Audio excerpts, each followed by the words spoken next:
Welcome back to another episode of On the Subject. I'm your host, Michael Vilardo, co-founder and CEO of Subject, subject.com, subject.ai. You know where to find us. But today we have an incredibly special guest.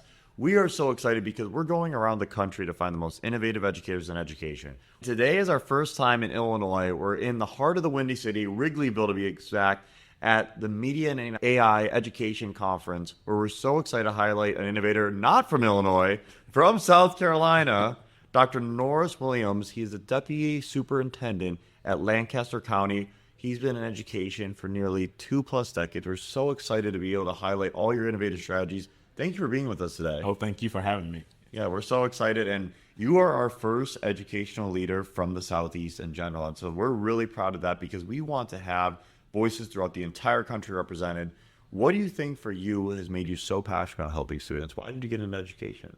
For me, I became an educator just because I knew that was the pathway for so many students to obtain success. It's once you gain those credibilities and obtain credentials, that is, you can write your path. And so that was one of the leading factors for me. I love that. And we talk about social mobility, social equity, and how we could be able to fight that with education to help these students have the best chance for themselves and their families to have fulfilling, exciting lives. What have you seen so far across your time in education change the most? We talk about how every 5 to 10 years, there's clear cultural changes. Is there anything you noticed in 2025 that was different in 2010? I would say that the shift is really toward the student. There is the focus on the student, the individual success, those individual pathways of instruction for students so that they can demonstrate both the talents that they have, they exhibit those qualities that they've been taught, whether it's from home or learned in school. But the focus is on the student, and then furthermore, how they will be a positive contributor to society.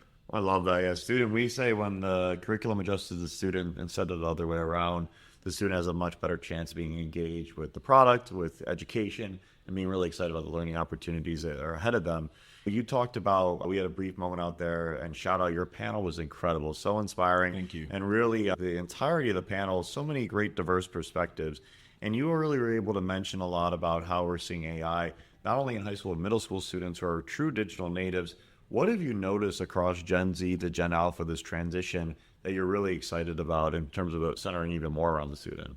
I'm super excited about the independence of students these days. They're not waiting for things to happen for them. They're creating that change that they need, and for the most part in very positive manners. And so we're seeing more entrepreneurs, more self-thinkers, business starters now, and that is so exciting. Whereas they're not following this pattern that was traditional, but they're setting their own paths. And that, to me, that's exhilarating because they are now the leaders that we used to talk about of the future. The future is now, and they're demonstrating that every day.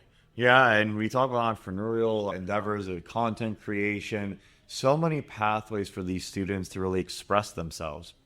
I think it's really great because in education, we can now be able to access so many more data points of student voices, which makes it really impactful. You've been at this conference now for several days. We've been able to really connect with a lot of different regionalities. Is there anything that surprised you around the last, let's call it 24 hours, and something that you really were excited to learn more about? So the differences, I think being from the South, particularly the Southeast, the differences in structures that we have in school, just hearing other peers talk about their districts or their positions. And I'm like, wow, okay, that's quite different than what I'm used to. I'm born in South Carolina. I've been there for 26 years now as an educator.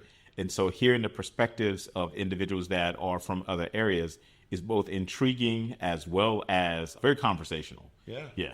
I know, it's so fun. I love that. We're lifelong learners here, and just being able to ask questions is so much fun. Hey, what do you think of this? What do you think of that? And learning from our peers is so powerful. When you think about the next 10 years across education, what would you love education to look like in 2035? Or better yet, your panel talked about 2040, preparing students for 2040. What would your aspirational view on education be for that lens? So in the panel discussion, I mentioned everyone in the room and everyone having a cell phone or some type of device for communication.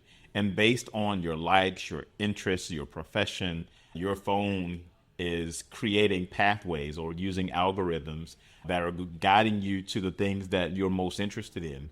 I really think that's where education is headed. No longer will be the days of us sitting collectively in a classroom where individuals are getting presented information from one individual or a small group of individuals. It will be very individualized. The landscape of education is going to be super different. And I will say I am very excited about it. I love that. It's all about positivity. Positivity breeds other positivity. It's contagious. I love being able to be around your ideas and your passion for future. We want to embrace the future, not say, oh, those were the good old days. It's so much more powerful to embrace the moment, and I love that mindfulness approach.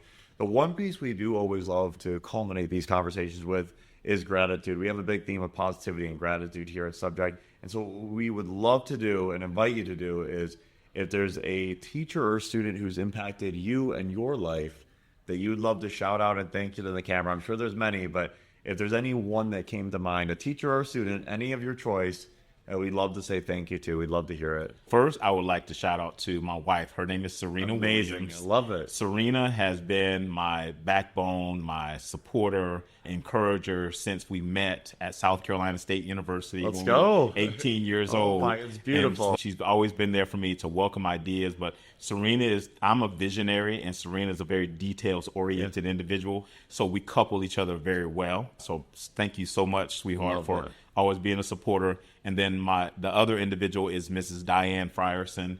Mrs. Frierson was my economics and American government teacher at Maywood High School in Sumter, South Carolina in the 90s. I still keep in contact with her to this day.